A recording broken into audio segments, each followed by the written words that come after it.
Hello friend, कैसे हैं आप सब। आशा करती हूँ सब बहुत अच्छे से होंगे और अपनी गार्डनिंग में व्यस्त होंगे।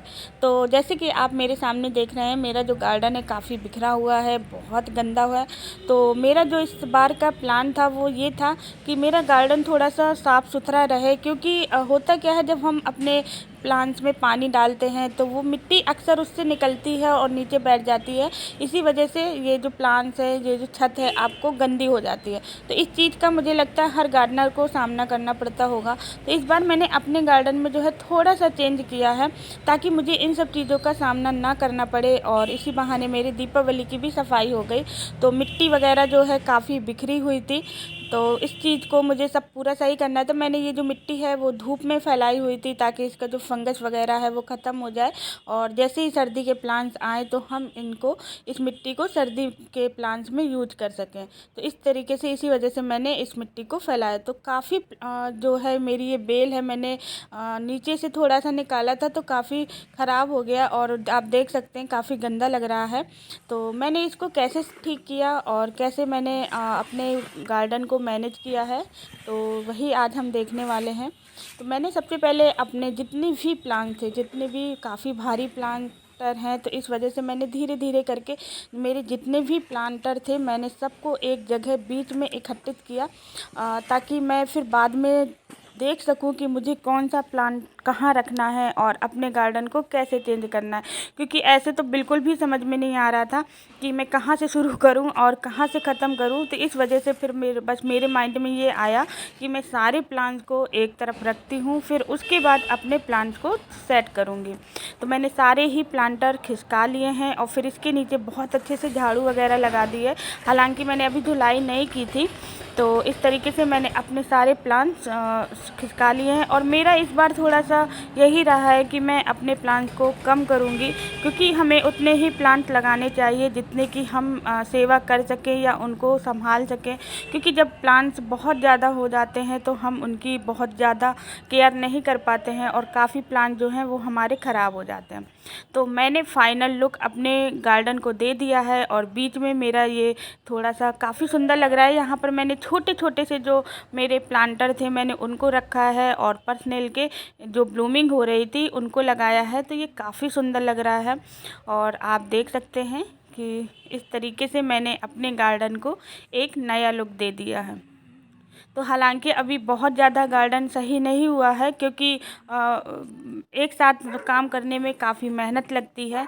तो धीरे धीरे अब ये सेट पे आ जाएगा, और जो थोड़ा सा गार्डन बहुत ज़्यादा गंदा होता था अब हम उसकी अच्छे से साफ़ सफाई कर सकेंगे। क्योंकि यहाँ पर मैंने नीचे सारे ही अपने प्लांटर जो हैं वो स्टैंड पे लगा दिए हैं, तो नीचे झाड़ू लगाने में अब काफ़ी आसानी हो जाएगी।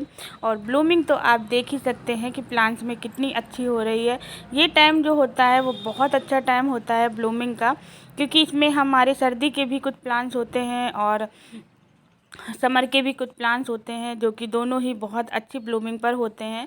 तो ये हमारे प्लांट्स के लिए बीच का टाइम होता है, ना सर्दी ना ज़्यादा गर्मी, तो प्लांट्स भी बहुत खुश हो जाते हैं। तो आप देख ही सकते हैं जो ब्लूमिंग है वो बहुत अच्छी हो रही है इस समय पर। तो यहाँ पर देखिए सारा मैंने जो मेरे बड़े बड़े प्लांटर थे उनको ही मैंने स्टैंड पर लगाया हुआ है, और जो मेरे छोटे प्लांटर हैं उनको मैं जैसे आपके पास कोई लकड़ी की पटिया हो उसमें भी आप उनको रख सकते हैं। तो जुगाड़ किया है मैंने भी, हालांकि अभी पूरी तरीके से वो जुगाड़ नहीं हो पाया है, फिर भी लेकिन मैंने कोशिश की है कि अब जो मेरा गार्डन है मैं नीचे से अच्छे से झाड़ू लगा सकूं और डेली ही गार्डन साफ़ रह सके। क्योंकि अगर आपका गार्डन साफ़ रहता है तो आपको जो आपके अंदर की जो फीलिंग होती है तो वो भी अच्छी आती है। लेकिन जब आपका गार्डन थोड़ा सा अस्त व्यस्त होता है तो हमें फीलिंग अच्छी नहीं आती है। तो यहाँ पर आप देख सकते हैं मैंने गुड़हल की प्रूनिंग की है, तो वो काफ़ी अच्छे से डेवलप, इनकी जो पत्तियाँ हैं वो हो रही हैं। अच्छा, मेरे गार्डन में एक समस्या बहुत ज़्यादा आ रही है, वो है चूहों की। तो मेरी तो जितनी ही सीडलिंग थी, जो भी मैंने गेंदा वगैरह की लगाई थी, चूहे मेरे सारे खा गए हैं। जहाँ की मैंने जो कटिंग लगाई थी वो भी सारे चूहे खा गए हैं। तो पहले तो मुझे पता ही नहीं चल रहा था कि एक ही दिन में पूरा प्लांट कौन खा सकता है। लेकिन जब मैंने अपने गार्डन की सफाई की तो मुझे कम से कम 6 से 7 चूहे बहुत बड़े बड़े मिले हैं। तो यहाँ पर आप देख सकते हैं पर्सलेन भी काफ़ी अच्छी ब्लूमिंग पर है। और ये मेरे गुलदाउदी के प्लांट्स हैं जो कि काफ़ी अच्छे चल रहे हैं। तो मैंने इनकी भी बहुत सारी कटिंग लगाई हुई थी, लेकिन देखिए ये सब सारे चूहे खा गए हैं। तो ये समस्या मेरे गार्डन में बहुत ज़्यादा आ रही है। अब मैं दवाई रखूँगी क्योंकि और कोई मेरे पास ऑप्शन ही नहीं है। मैंने पिंजरा भी लगाया लेकिन उसमें इतने बड़े हैं कि वो फंस ही नहीं पा रहे हैं उस पर। तो इस वजह से अब मेरे पास कोई ऑप्शन नहीं है। तो यहाँ पर आप देख सकते हैं जो गुलाब है वो भी बहुत अच्छी ब्लूमिंग पर है। तो कुछ प्लांट्स हैं जिनमें अभी ब्लूमिंग हो रही थी, मैंने उनको लगा दिया है। तो अब मुझे देखिए दीपावली का भी काम था, बहुत सारा काम बर्डन था। तो इस वजह से मैंने बस इनको सेट किया है। और अब जितने भी मेरे प्लांट्स जो सूखते जाएंगे मैं उनको हटाती जाऊंगी और फिर इनमें अब एक सर्दियों का गार्डन तैयार हो जाएगा। तो अभी तो गर्मियों की प्लांट्स की ही काफ़ी अच्छी ब्लूमिंग हो रही है।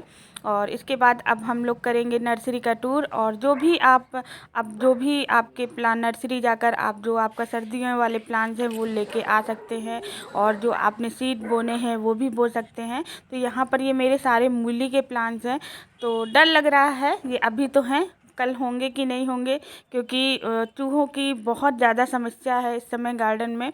और इतनी जल्दी तो चूहे ख़त्म भी नहीं होने वाले हैं। तो इस तरीके से फाइनल लुक मेरे गार्डन का निकल के आया है। तो अगर आप लोगों को मेरा ये वीडियो पसंद आता है तो लाइक शेयर कमेंट करना बिल्कुल भी मत भूलिएगा। और यदि आपने मेरे चैनल को सब्सक्राइब नहीं किया है तो वो भी कर लीजिएगा ताकि आने वाली नोटिफिकेशन